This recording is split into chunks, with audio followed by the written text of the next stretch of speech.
दोस्तों, हम पृथ्वीवासी चांद में पहुंचने की हर मुमकिन कोशिश कर रहे हैं। यहाँ तक कि अब तो चांद पर इंसानी बस्ती बनाने की तैयारियां भी शुरू हो चुकी हैं। लेकिन क्या किसी ने सोचा है कि जब एस्ट्रोनॉट्स चांद पर गए थे तो उनके साथ क्या हुआ था? क्या अपोलो मिशन के बाद आज तक किसी को भी चांद पर नहीं भेजा गया?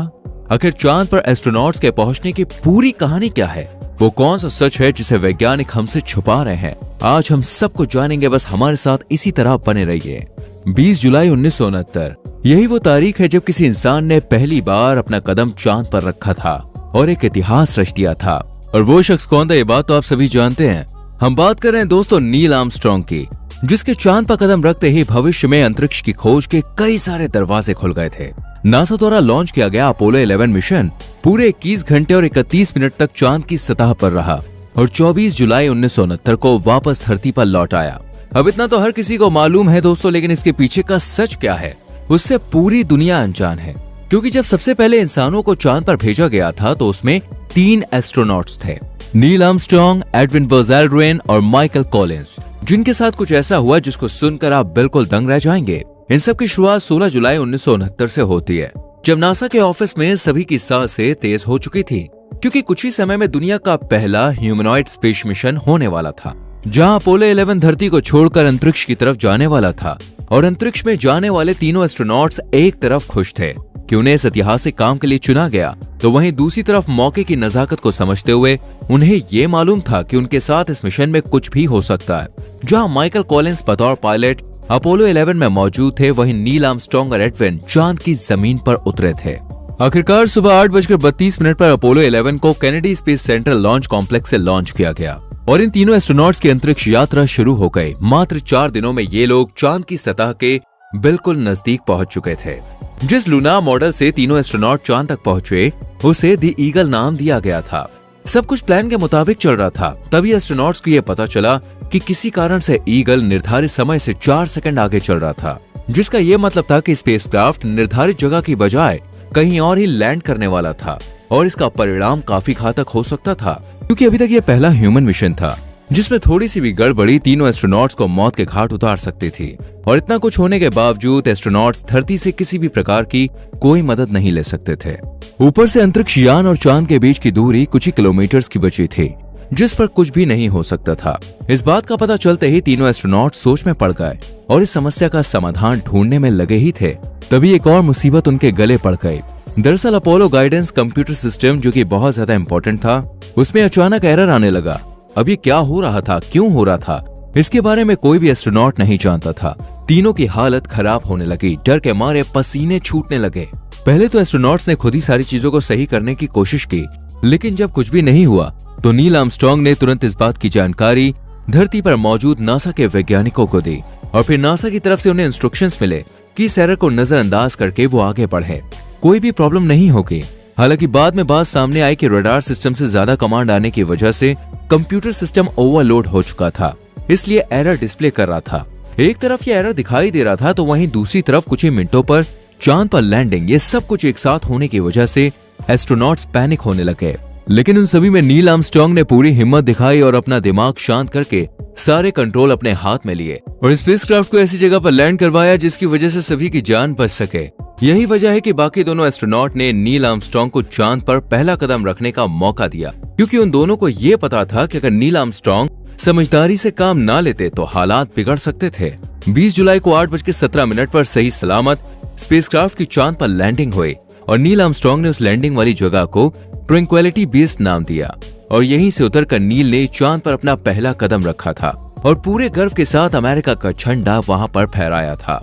चांद पर कदम रखने के बाद नील आर्मस्ट्रांग को ये लगने लगा था कि अब कुछ भी नहीं होगा, इतनी बड़ी उपलब्धि हासिल करने के बाद सब कुछ बिल्कुल ठीक हो जाएगा। लेकिन उन्हें क्या मालूम था कि ये तो चुनौतियों की सिर्फ शुरुआत है, क्योंकि ऐसे में जब एस्ट्रोनॉट्स को ये लग रहा था कि मुसीबतें खत्म हो चुकी है और वो धरती की तरफ अपनी यात्रा शुरू करेंगे, तभी वहां पर कुछ ऐसी चीजें हुई जो आज तक नासा दुनिया से छुपाती आ रही है। असल में दोस्तों, झंडा फहराने के बाद जब वो वापस स्पेसक्राफ्ट पे जाते हैं तभी एस्ट्रोनॉट को यह एहसास होता है कि अब वो वापस धरती पर नहीं पहुंच पाएंगे और वो चांद पर ही फंस चुके हैं, क्योंकि चांद पर लैंडिंग के बाद स्पेसक्राफ्ट के फ्यूल इंजन में काफी ज्यादा प्रेशर पड़ चुका था और उसमें जमी नमी बर्फ में बदलने लगी थी। इतना ही नहीं, धरती पर मौजूद नासा के वैज्ञानिकों को ये भी डर सता रहा था कि कहीं सिचुएशन और भी ज्यादा गंभीर ना हो जाए। इसलिए उन्हें तुरंत ही स्पेसक्राफ्ट से उतर जाना चाहिए, क्योंकि प्रेशर इतना ज्यादा बढ़ चुका था कि स्पेसक्राफ्ट कभी भी ब्लास्ट हो सकता था। आप खुद ही सोचकर देखिए, अगर ऐसा होता तो तीनों एस्ट्रोनॉट्स के लिए धरती पर वापस आना नामुमकिन हो जाता और चांद पर ही वो अपनी आखिरी सांसें लेते, क्योंकि भूख और ऑक्सीजन की कमी के कारण वो लोग ज्यादा समय तक जिंदा ना रह पाते। लेकिन दोस्तों, वो कहते हैं ना, सब कुछ ऊपर वाला पहले से ही लिख कर रखता है। तभी तो अपोलो 11 मिशन को इंसानी इतिहास का सबसे बेहतरीन मिशन बनना था, इसलिए सफलता की कोई भी गुंजाइश ही नहीं थी। ऐसे में आप इसे चमत्कार कहिए या फिर कुछ और, लेकिन स्पेसक्राफ्ट के अंदर की बर्फ कुछ ही समय में पिघलने लगी थी, जिसकी वजह से फ्यूल पाइप का प्रेशर नॉर्मल होने लगा। तकरीबन 2.5 घंटे चांद पर घूमने के बाद और स्पेसक्राफ्ट में इन मुसीबतों को सुलझाने के बाद एस्ट्रोनॉट्स के अंदर वापस जिंदा रहने की उम्मीद जाग गई थी।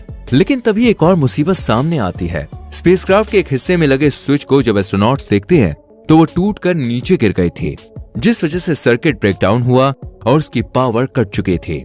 लेकिन काफी ज्यादा ढूंढने के बाद एडविन के हाथ स्विच तो आ गया था, पर उसे फिक्स करना एक बहुत ही मुश्किल काम था, क्योंकि वो लोग एस्ट्रोनॉट्स थे, कोई मैकेनिक नहीं, और ट्रेनिंग के दौरान किसे पता था कि स्विच ही नीचे गिर जाएगा। यहाँ पर एडविन ने समस्या से बाहर निकलने के लिए कई तरीके आजमाए, लेकिन सभी प्रयास असफल होते चले गए।